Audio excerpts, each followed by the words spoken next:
हमसे जुड़ने के लिए YouTube पर हम लोग हैं रजा वाले चैनल को अभी सब्सक्राइब करें और मोहब्बत से बोले या रसूल अल्लाह। पीरों के आप पीर गए या गौस अल मदद, अहले सफा के मीर गए या गौस अल मदद। सदका हसन हुसैन का झोली में डाल दो, सदका हसन हुसैन का झोली में डाल दो। हम कादरी फकीर गए या गौस अल मदद। सदका हसन हुसैन का झोली में डाल दो, हम कादरी फकीर गए या गौस अल मदद। जितना आलम में वो आला है कोई और नहीं, जितना आलम में वो आला है कोई और नहीं। रब का महबूब निराला है कोई और नहीं। सुभान अल्लाह बोलते रहो। अच्छा कोरो किया वालो जरा धीरे से बोलियो सुभान अल्लाह। अरे चच्चा समझदार है। अल्लाह पाक चच्चा को और चच्चा की आवाज को हमेशा बुलंद रखे। आमीन। बुलंद आवाज से बोल के देखिए सुभान अल्लाह।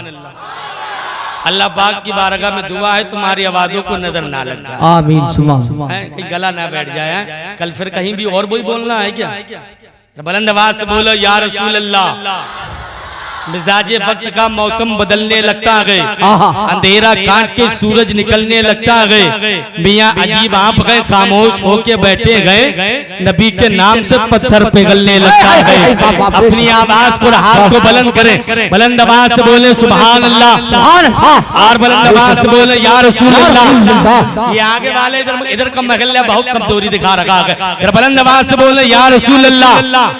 आप बोले बुलंद आवाज से बोले या रसूल अल्लाह। सुने जितना आलम में वो आला है कोई और नहीं, जितना आलम में वो आला है कोई और नहीं। रब का महबूब निराला है कोई और नहीं, जितना आलम में वो आला है कोई और नहीं। रब का महबूब निराला है कोई और नहीं। फाड़ डालूंगा तुझे शेर से कुत्ते ने कहा, फाड़ डालूंगा तुझे शेर से कुत्ते ने कहा। शाह बगदाद ने पाला है कोई और नहीं। भाई वाह वाह वाह वाह, बहुत अच्छा बहुत अच्छा। हार डालूंगा मैं बेशक, हार डालूंगा तुझे। हाँ हाँ मैं ऑपरेटर साहब यार तुम्हारे आज इसका ध्यान रखो, थोड़ा ध्यान देख लो जी। अपनी लाइटों पे ध्यान दो, लाइटों पे भी ध्यान दो। ये बता रही है कि आपके वोल्टेज कम है, मैंने पहली ही मर्तबा में बता दिया था, आप वोल्टेज बढ़ाइएगा। बुलंद आवाज से बोले या रसूल अल्लाह और बुलंद आवाज से बोले या रसूल अल्लाह। जितना आलम में वो आला है कोई और नहीं, रब का महबूब निराला है कोई और नहीं। फाड़ डालूंगा तुझे शेर से कुत्ते ने कहा, शाह बगदाद ने पाला है कोई और नहीं। आइए तकरीर करने के लिए खतीब अहले सुन्नत हमदर्द कौम मिल्लत हज़रत अल्लामा मौलाना इबादत हुसैन साहिब का इस्तकबाल करें। मेरी आवाज से बात मिला के बोले नारे तकबीर। पीछे वाले आप भी बोले बुलंद आवाज से बोले नारे तकबीर, नारे रिसाला, नारे गौसिया, ख्वाजा का हिंदुस्तान, मसलके आला गदरा, सरकार की आमद, मक्की की आमद, जश्न ईद मिलादुन नबी, नारे तकबीर। अल्लाहु अकबर। सवाल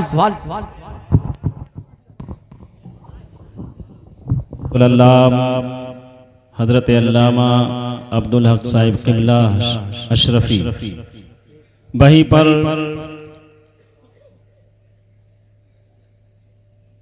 माहिर हिफ्ज़ क़िरात मुखय्यर कौम व मिल्लत हजरत हाफिज़ क़ारी मोहम्मद सलीम साहिब क़िबला, इसी के साथ साथ हजरत अल्लामा व मौलाना मोहम्मद सादिक साहिब क़िबला नाज़िम तालीमात दारुल उलूम हबीबिया, शायर अहले सुन्नत हाफिज़ क़ारी इमरान रज़ा साहिब क़िबला, वहीं पर बुलबुल बाग़ मदीना हाफिज़ क़ारी ख़ादिम रज़ा साहिब क़िबला, नाज़िम जलसा और जमी तालिबान उलूम नबूवत बाबकार हाज़रीन मजलिस, अस्सलामु अलैकुम व रहमतुल्लाहि व बरकातुहू। वालेकुम अस्सलाम व रहमतुल्लाहि व बरकातुहू।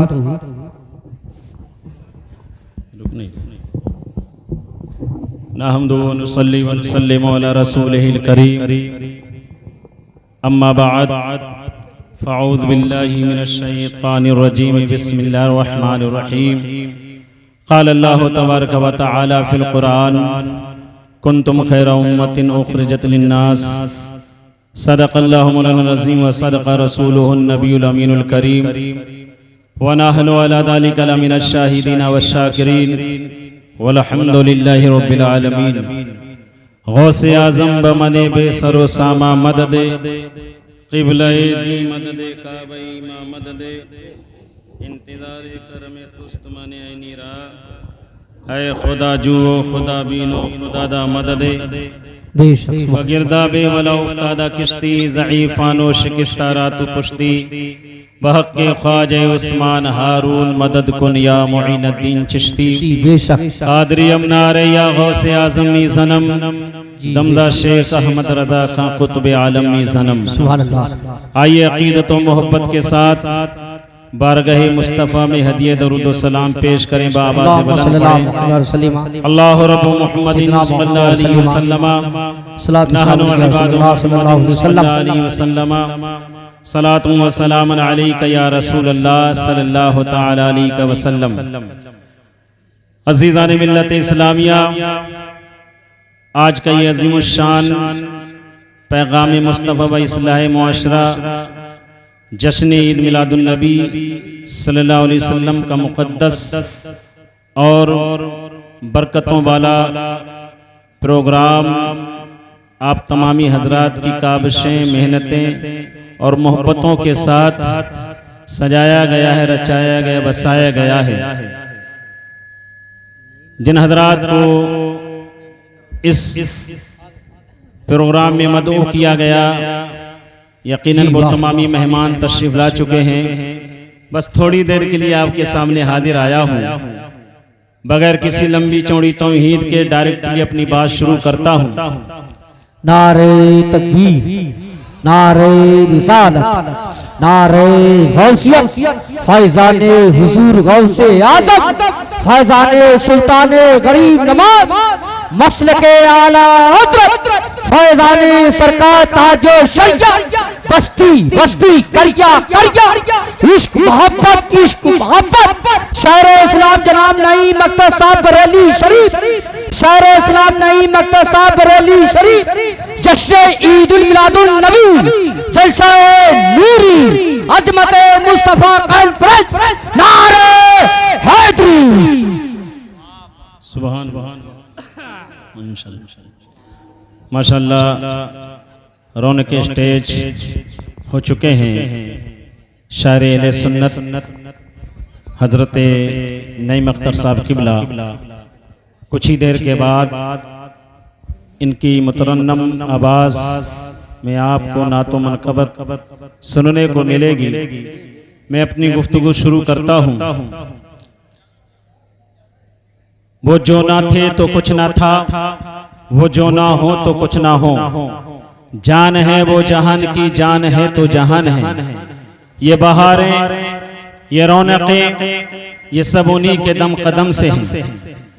ये तमाम अज़मतें, ये अंजुमनों की सिता अंजुमनें और दीवानों का हुजूम मेरे मुस्तफ़ा करीम सल्लल्लाहु अलैहि वसल्लम की जिक्र को सुनने के लिए हाजिर हुए हैं। और आप तमामी हजरात माथों की निगाहों से मिंबर नूर को उलमाए इकराम से और शोरा इज़्ज़ाम से पुर पा रहे हैं। यकीनन ये जलसे की कामयाबी की अलामत है। ये उलमाए मिल्लत इस्लामिया आप हजरात को यहाँ से बैठकर अपनी पूरी खिदमत पेश कर रहे हैं। एक हदीस पाक मेरे आका करीम ने फरमाया, अल बरकतो मा अकाबिरुकुम, बरकत इन्हीं उलमा इकराम के दम कदम से है। अगर तुम उलमा इकराम से वाबस्ता हो जाओगे, अगर इज्जतें चाहते हो, वक़ार चाहते हो और दुनिया में मुअज़्ज़ज़ होना चाहते हो, तो मेरे आका करीम ने फरमाया इन उलमा इकराम से वाबस्ता हो जाओ, इनके दामने करम को पकड़ लो। अल बरकतो मा अकाबिरुकुम, क्योंकि बरकत इन्हीं अकाबिरीन के से है, इन्हीं अकाबरीन से वाबस्ता होने में है। और हदीस पाक ये भी मेरे आका ने फरमाया है कि कौम जब तक गुमराह नहीं होगी, जब तक के अपने उलमा के दामनों से वाबस्ता रहेगी, जिस दिन इन उलमा को छोड़कर गैरों की तरफ मुंह तकने लगेगी, उस दिन कौम जलीलो ख्वार हो जाएगी। मेरे आका करीम सल्लल्लाहु अलैहि वसल्लम के दीवानों, अल्लाह रब्बुल आलमीन ने अपने महबूब मुकर्रम को इस खाकदानी गीती पर भेजकर हम गुलामों पर करम फरमाया। लेकिन आओ जरा उम्मत मुस्तफ़ा का भी कमाल देखो, उम्मत मोहम्मदिया की भी शान मुलाहिदा करो। ऐ उम्मत मोहम्मदिया, तेरी शान क्या है, तेरी अजमत क्या है? जब तक तू दुनिया में बाकी रहेगा, जब तक दुनिया के पर्दे पर रहेगा, दुनिया में कयामत नहीं आ सकती है। ये कयामत क्या है? ये कयामत चांद सूरज का खत्म हो जाना, निजामे कायनात का दरहम बरहम हो जाना है। जब तक एक भी ईमान वाला इस खाकदाने गीती पर रहेगा, जमीन के पर्दे पर रहेगा, तब तक कयामत नहीं आ सकती। ऐ उम्मत मोहम्मदिया, तेरी क्या शान है? जब उम्मत नबी की ये शान है, गुलामे नबी की ये शान है कि जब तक जमीन के ऊपर रहेगा कयामत नहीं आ सकती है। क्या आपने ये सुना नहीं? मेरे आका ने फरमाया कि जब तक ईमान वाला रहेगा कयामत नहीं आ सकती है। गोया जब ये उम्मत नबी का ये कमाल है, तो मुस्तफा की शान की, उनकी अजमतों का अंदाजा कौन लगा सकता है? जब उनके गदा भर देते हैं शाहाने जमाना की झोली, मोहताज का जब ये आलम है, मुख्तार का आलम क्या होगा? मुख्तार का आलम क्या होगा? आओ मेरे आका करीम के गुलामों, अल्लाह अकबर। जिस जमाने में चंद बातें आपके सामने पेश करता हूँ, इस पैगाम, इस कॉन्फ्रेंस की निस्बत से, इस जलसे की निस्बत से, कि अल्लाह अकबर जिस जमाने में हम रह रहे हैं, इस जमाने को तरक्की याफ्ता जमाना कहा जाता है, दौरे तरक्की से कहा जाता है। कहा जाता है कि बड़ा तरक्की कर लिया इस जमाने ने, बड़ा ही इस जमाने ने तरक्की और उजूर पा लिया है। लेकिन मैं आपको पीछे लेकर चलता हूँ, नबी की आमद से कबल जिस तरीके से मैंने पढ़ा है, और मेरी कुव्वत हाफिजा अगर गलती नहीं कर रही है तो मैं आपको बताना चाहता हूँ, नबी की आमद से पहले जो जमाना था, उस जमाने को जमाने जहलियत बोलते थे, तारीख दौर बोलते थे, कर्ने अस्वद उसका नाम था। अल्लाह उस जमाने को जमाने जहलियत कहते थे। अल्लाह अकबर। लेकिन आओ उलमा इकराम की बारगाह में इनके कदमों का बौसा लेते हुए अर्ज करना चाहता हूँ, हालांकि उस जमाने में बड़े पढ़े लिखे थे, बल्कि एक तो इतना पढ़ा लिखा था, उसे अबुल हिकम कहते थे, यानी उसको अपनी जुबान में कहूँ तो हिकमतों का बाप था, बड़ा इल्मदां था। अल्लाह अकबर। लेकिन इतना इल्म होने के बावजूद ये दौरे जाहिलियत से क्यों नाम दिया गया है? उस जमाने में बड़े बड़े शोरा थे जिन्हें अपनी फन्ने शायरी पर नाज था, बड़े बड़े फसाहत व बलागत के दिलदादा थे, जिन्हें अपनी खिताबत व तकरीर पर नाज था, और उन्हें अपनी फन्ने शायरी का जौहर दिखाने के लिए हर साल वो मेला भी लगाते थे, और अपनी फन्ने शायरी का वो जलवा दिखाते जाकर, और अपनी खिताबत व तकरीर के जरिए लोगों के दिलो दिमाग में अल्लाह अकबर अपनी सलाहियतों के जौहर बिठालते थे। लेकिन उस दौर को दौरे जाहिलियत क्यों कहा जा रहा है? उस दौर को दौरे तारीखी क्यों कहा जा रहा है? उस जमाने को जमाने अस्वद क्यों कहा जा रहा है? हालांकि बड़े बड़े काबिल थे, इतने काबिल थे कि इतने अशार वो लिखते थे। फसी आज तो ऐसे कोई शेर लिखने के लिए काबिल भी बहुत कम होते हैं। वो फसाद व बलागत से शेर उनके लिखे होते थे कि काबे की दीवार पर आकर, काबे के गेट पर आकर वो अपने शेर को लटका देते थे।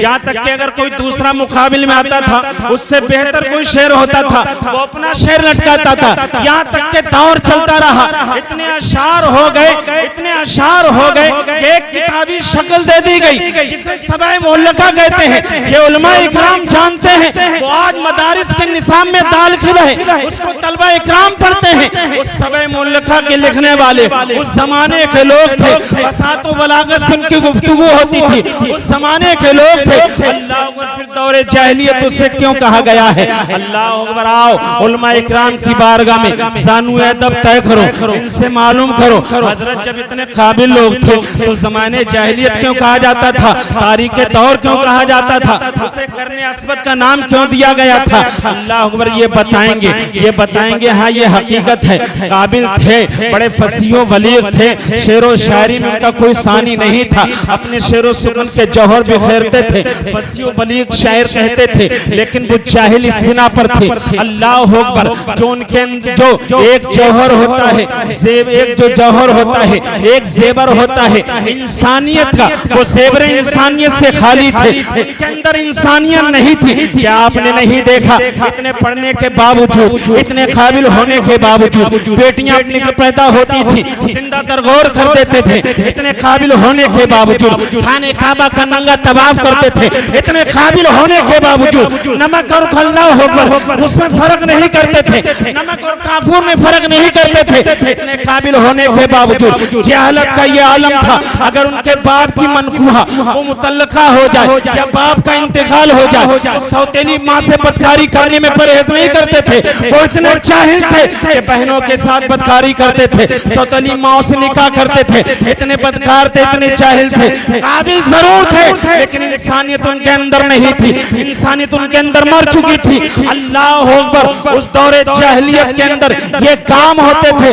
आज हम इसको दौरे तरक्की कह रहे हैं, क्या वो काम जो उस दौरे जाहिलियत में होते थे क्या इस दौर में नहीं हो रहे हैं? आप मुआजना करें, जो काम उस दौर में होते थे इस दौर में भी हो रहे हैं। जो खुराफातें उस दौर में थी, जिस वजह से उन्हें जाहिलियत का लक़ब दिया गया था, वो सारी खुराफातें आज भी हो रही हैं। आप देखो, बताने की जरूरत नहीं है, गली कुचे चौक चौराहों पर इज्जतें नीलाम हो रही हैं, असमतें लुट रही हैं, अल्लाह अकबर इज्जतों के जनादे निकल रहे हैं। ये आज भी तो वही काम हो रहे हैं। अल्लाह अकबर। मेरी मिल्लत के नौजवानों, ये सारी जाहिलियत का दौरा है। आखिर इस जाहिलियत से खात्मा कैसे होगा, इसका खात्मा कैसे होगा? आओ, जब पैगंबर इस्लाम दुनिया में तशरीफ लाए थे, आपने देखा कौम बिल्कुल जाहिलियत में डूबी हुई है, खाने काबा का नंगा तवाफ कर रहे हैं, बरसाह बरस लड़ाइयों में मशगूल रहते थे, सौतेली माओं के साथ जिना करते थे, अल्लाह अकबर मजलूमों को सताते थे, बेवाओं के साथ दरिंदगी करते थे, यतीमों के साथ अल्लाह अकबर इतना जुल्म होता था।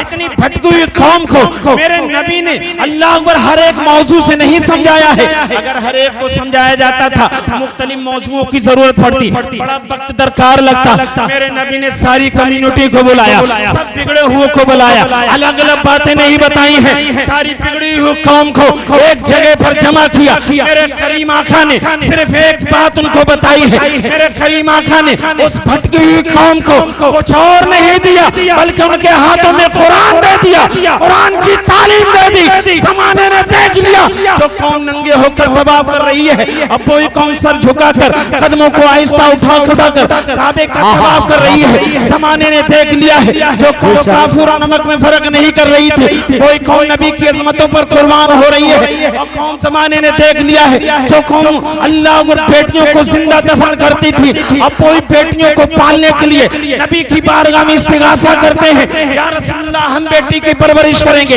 या रसूलुल्लाह हम बेटी की परवरिश करेंगे।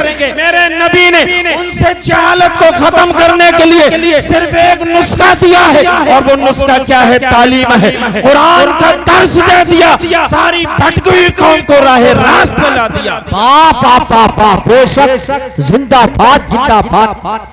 पता चला है, अगर इस बुराई से बचना है, अपनी औलादों को बचाना है, तो उन्हें तालीम से आरास्ता कराना पड़ेगा।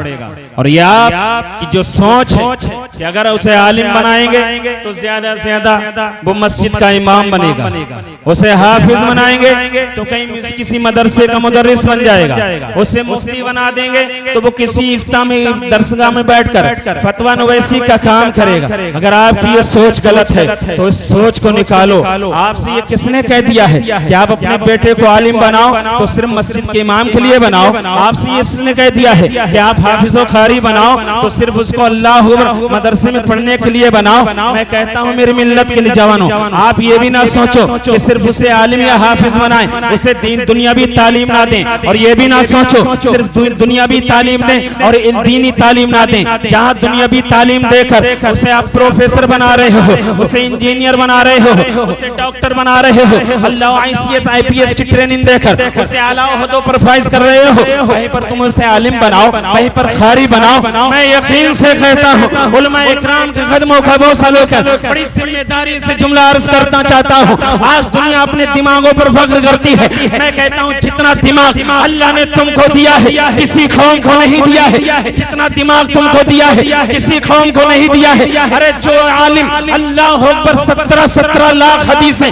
सहन नशी कर ले, 2 लाख हदीसें सहन नशी कर ले, तो हमारी कौम का बच्चा अल्लाह अकबर साल 2 साल महीने 6 महीने में 20 पारों को अपने सहनों में बसा ले, और इससे बढ़कर कौन दिमागदार हो सकता है। मैं कहता हूँ तुम्हारा बच्चा आलिम बनकर, हाफिज बनकर, मुफ्ती बनकर जब इस मैदान में खोदेगा, इंजीनियर के डिपार्टमेंट में आएगा, वकालत के डिपार्टमेंट में आएगा, जज बनेगा, जब तुम्हारा बच्चा इस मैदान में एंट्रेंस में बैठेगा, आलिम होगा, हाफिज होगा, जब मुकाबलाती एग्जाम में बैठेगा, कसम खुदा की दुनिया में किसी माँ ने ऐसा बच्चा पैदा नहीं किया है जो इन आलिमों से सबकत ले जाए, इन हाफिजों से सबकत ले जाए। इनसे ज्यादा दिमाग किसी का नहीं होता है। आपने नहीं देखा है मुहाफिज नाफून से रिसालत हज़रत अल्लामा फजले हक खैराबादी है, जहाँ दिल्ली में अल्लाह अकबर जज की कुर्सी संभाल रहे हैं, मजलूमों को इंसाफ दे रहे हैं। वहीं जब वक्त होता है जामा मस्जिद के मुसल्ले पर आकर लोगों को नमाजें भी पढ़ा रहे हैं। जब आप अपने बेटे को आलिम बनाएंगे,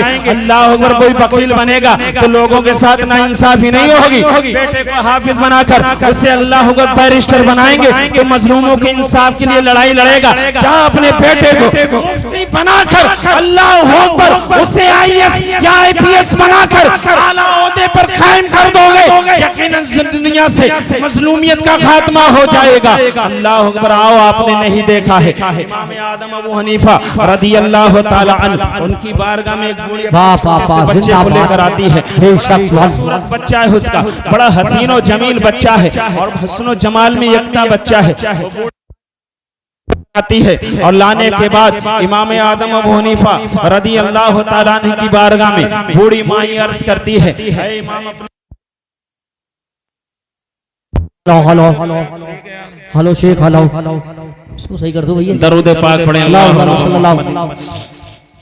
सल्लल्लाहु अलैहि वसल्लम, नहनु इबादु मुहम्मदिन सल्लल्लाहु अलैहि वसल्लम, सलातु व सलामुन अलैका या रसूल अल्लाह सल्लल्लाहु ताला अलैहि वसल्लम। बड़ी जल्दी से मैं अपनी बात पूरी करने जा रहा हूँ। हजरत इमाम आदम की बारगाह में एक बूढ़ी माई, बूढ़ी औरत अपने छोटे से बच्चे को लेकर आई। बड़ा खूबसूरत हसीन और जमील बच्चा है।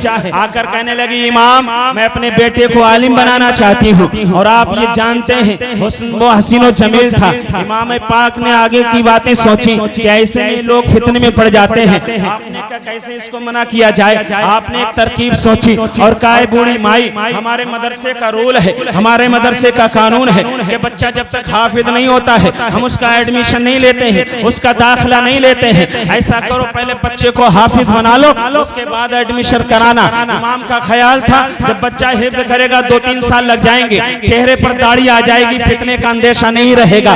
वो बूढ़ी माई कहती है, आहा भर्ती अब तो मुश्किल हो जाएगा, बच्चा हिफ्ज करेगा काफी टाइम लगेगा। लेकिन सुनो उस बच्चे की हिम्मत, छोटा सा बच्चा था, अपनी माँ का हाथ पकड़ा, माँ चलो वापस चलते हैं। कहा बेटे अब तुम आलिम नहीं बनोगे। कहा माँ इमाम ने जो कहा है पहले हिफ्ज कर कर दिखाएंगे। अल्लाह अकबर। बच्चा जाता है अपनी माँ के साथ घर वापस हो जाता है। फिर 7वें दिन वो बच्चा अपनी माँ का हाथ पकड़कर इमाम आदम की दरसगाह में आ जाता है। इमाम आदम ने फरमाया, माँ हमने तुझसे पहले कहा था, हमारे मदरसे का रूल है, हमारे मदरसे का कानून है कि जब तक बच्चा हाफिज कुरान नहीं होगा तब तक उसका एडमिशन नहीं होगा। तुम इतनी जल्दी कैसे लेकर आ गई हो। बूढ़ी माँ का जवाब सुनो, अर्ज करती है, इमाम सुनो जो तुमने शर्त रखी है हमारा बच्चा शर्त पर पूरा उतर के आया है। कहा क्या मतलब माँ। कहा सुनो इमाम, ये बच्चा जहाँ तुम सोच रहे थे 6-7 साल में हिफ्ज करेगा, तुमने जो शर्त रखी है हमारे बच्चे ने 6 दिन में हिफ्ज कर लिया है।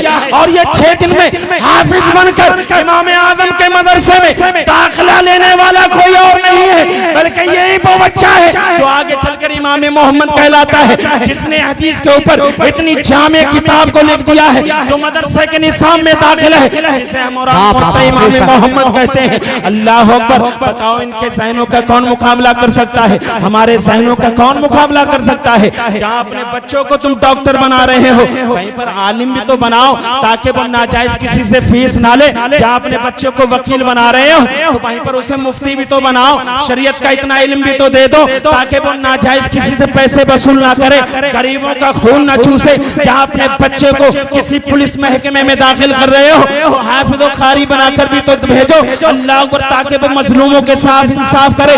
जब ये चीज हम अपने अंदर पाल लेंगे और हम ये इरादा कर लेंगे कि पहले उसे कुरान की तालीम देंगे, उसके बाद दुनियावी तालीम देंगे। शरीयत ने मना नहीं किया है कि तुम उसे वकील मत बनाओ, इसलिए कि वकील नहीं बनाओगे तो हमारा इंसाफ कौन करेगा? उसे इंजीनियर नहीं बनाओगे, हमारी मस्जिद मदरसे के नक्शे कौन बनाएगा? उसे अगर डॉक्टर नहीं बनाओगे तो गरीबों का इलाज कौन करेगा?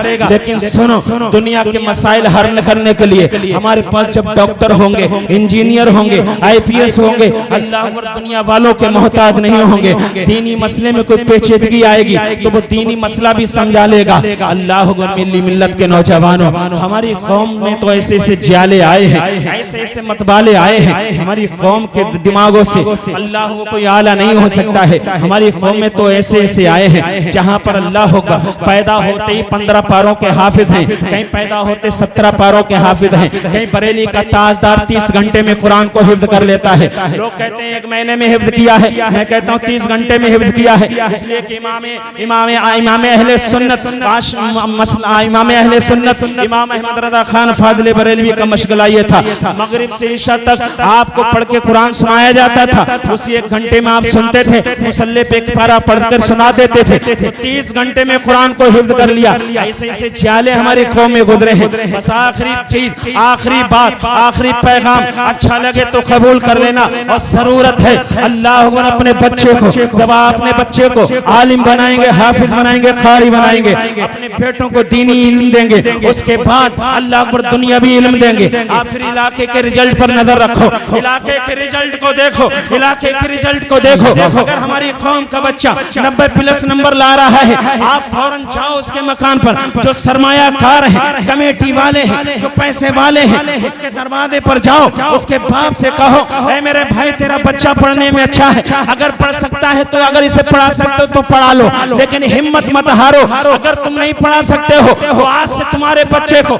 हम गोद ले रहे हैं, हम पैसे वाले इस बच्चे को गोद ले रहे हैं। ये बच्चा तेरा ही रहेगा, लेकिन अमानत रसूल की रहेगा। ये बच्चा तेरा ही रहेगा, पैसा हम खर्च करेंगे, लेकिन ये अमानत कौम की बनेगा। जिस दिन ये बच्चा अल्लाह अकबर पढ़कर काबिल हो जाएगा, इसके हाथ में पावर वाला कलम आ जाएगा, उस दिन वो बच्चा अपने उलमाओं का दामन पकड़कर, अपने आइम्मा का कदम बोसी करके, अपने आइम्मा के दामन को चूमकर अर्ज करेगा, हजरत रजा के मुसल्ले की लाश तुम बचा लो, मिंबर की मेहराब के मीनारों को, मस्जिद के मीनारों की लाश हम बचा लेते हैं।